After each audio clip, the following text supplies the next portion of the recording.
So one thing that's not in there, and I think it deserves some attention, is a product from Rivera that was called the Silent Sister. Have you ever heard of the Silent Sister? I remember those. Yeah.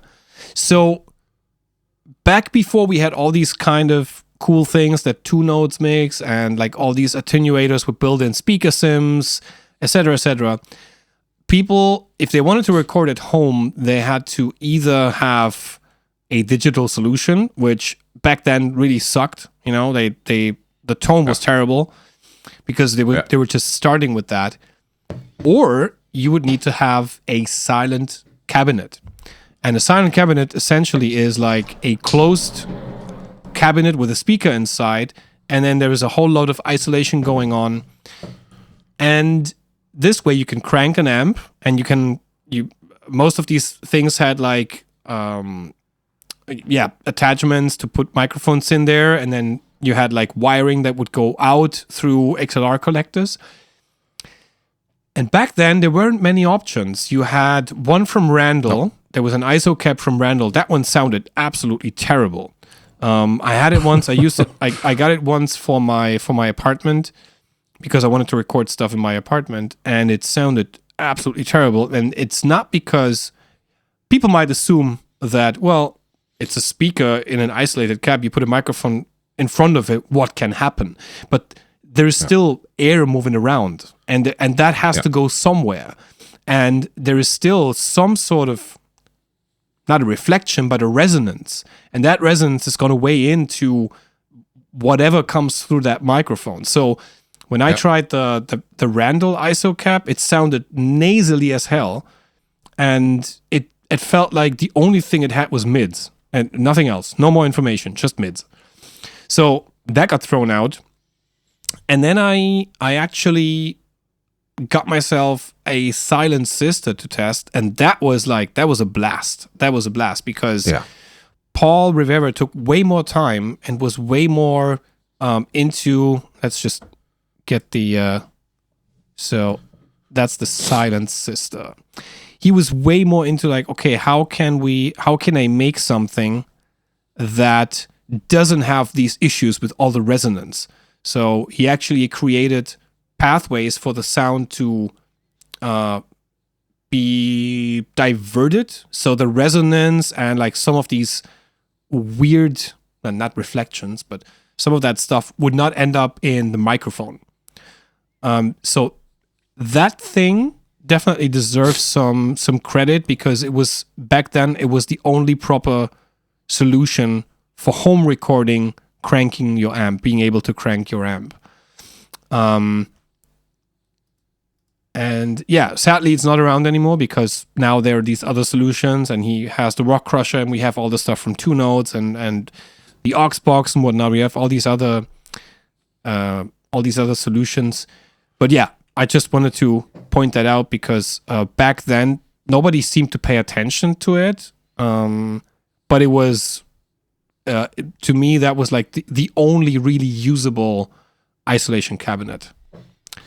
Unless you built one yourself, of course, then you might be. That's what I was going to say. I remember a lot of people seeing like ISO cabs like this and thinking, man, I can build that myself. So they would buy, stuff at the hardware store, put their cabs together, and they would record. And if you don't know anything about recording, you're just getting in there, you're just happy to hear your sound, right? But the thing is that it was still, for a lot of homemade cabs, it was still way too loud for home use. Yeah. Still way too loud for even stage use. And if I'm not like a super geeky like audio guy, but you got standing waves, you got all sorts of things acoustically that can go wrong in a box. Yeah. So there needs to be absorption. There needs to be some way for the air to move in those ISO cabs. Yeah. Because that's putting a lot of strain on the speakers, because the speaker needs to move air, and if that air gets compressed in there, the speaker is not moving in an optimal way. So there's a few things there you have to consider. So when a company like that, and you look at the amplifiers Paul Rivera was making, if he's making an ISO cab, it's probably going to be rock solid. And then you were talking about some of the options, like, you know, you had your XLR out that could go to, you know, your console, front of house, whatever. This was at the time the only sort of silent solution that you could find. Yeah. Eventually, now we have like all these digital options, which are way fucking advanced when you consider like the possibilities with digital. Yeah.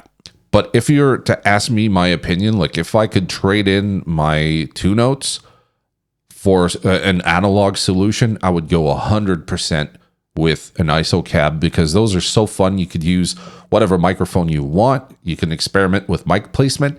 It's not the same as having a cab in a like great environment, like a good studio, but at least it's better than recording in a really shitty room without any treatment and having all this like bad acoustics coming through the recording and you having to fix it in post. Yeah, exactly. So at least it gets you closer to having a semi-final product.